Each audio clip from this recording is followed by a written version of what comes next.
All right, so here's video 2 for 11.4. I'm just going to be going over some examples of what the big ideas assignment is going to look like and also the 11.4 practice. So exercise 1 and 2, tell whether the solid is a polyhedron, and if it is, name the polyhedron. So let's look at number 1. And is this a polyhedron? Is it bounded by polygons? In other words, flat surfaces. Yes, it looks to be a polyhedron.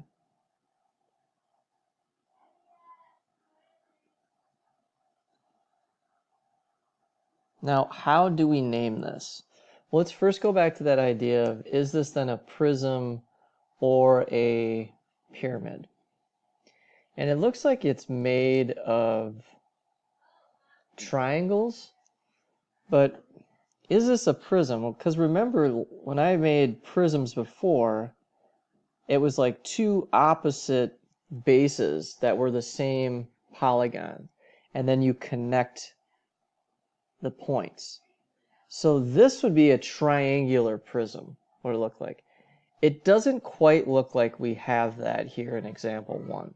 So I can't call this a prism. It looks like it's all these different types of, they're all triangles and they're all connected. Or they all have, like each triangle has a vertex. Each point goes to a vertex. And so that's out. It's not a prism. Well, is it a pyramid? Well, it kind of looks like a pyramid, but it looks like two pyramids on top of each other. Because if I had a triangular pyramid, if I drew a triangle here and I thought, well, all of them need to come to this point, that would be a triangular pyramid right there. And I don't quite have that either. But I know it's a polyhedron, so I can still classify it as a polyhedron. Well, then here's the next thing you need to go to.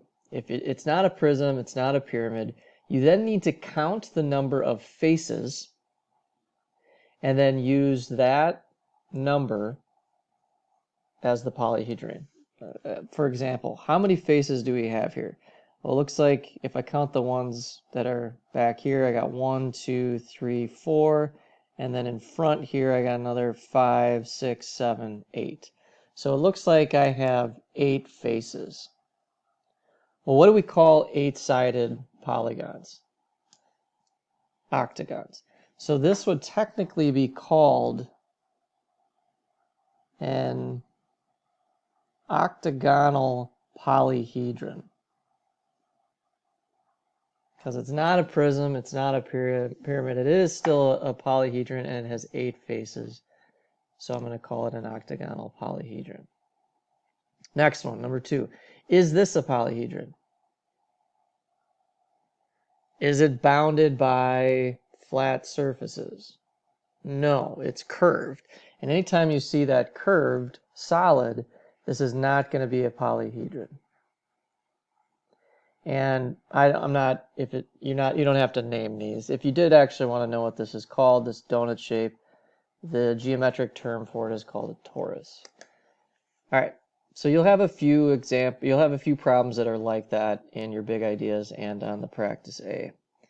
The next section is going to ask you about what are the cross sections. So what are the polygons that are kind of created by taking a plane and cutting the shape. And you can see that the cross section creates in this kind of, I'm going to change colors here. Let's go actually highlight it. You can see it's right here. You took that plane, you cut the pyramid. Let's say you kind of opened up that pyramid. What do you have as a surface here? In this case, it looks like a square. Definitely a quadrilateral.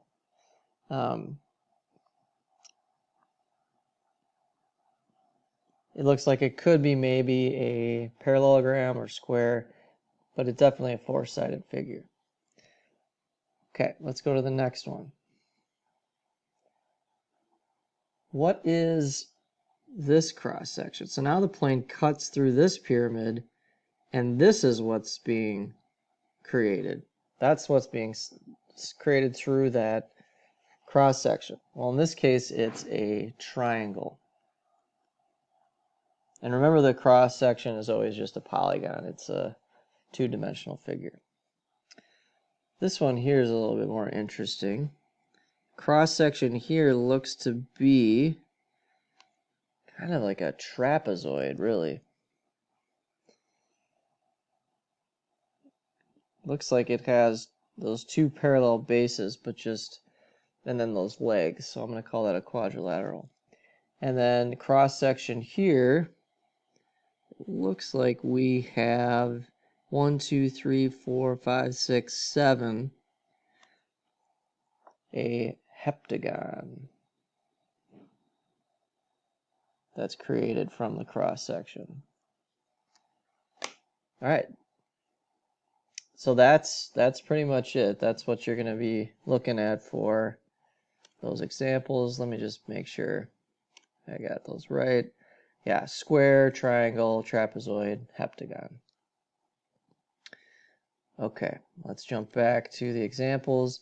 Next section is going to ask you to rotate a polygon around the axis.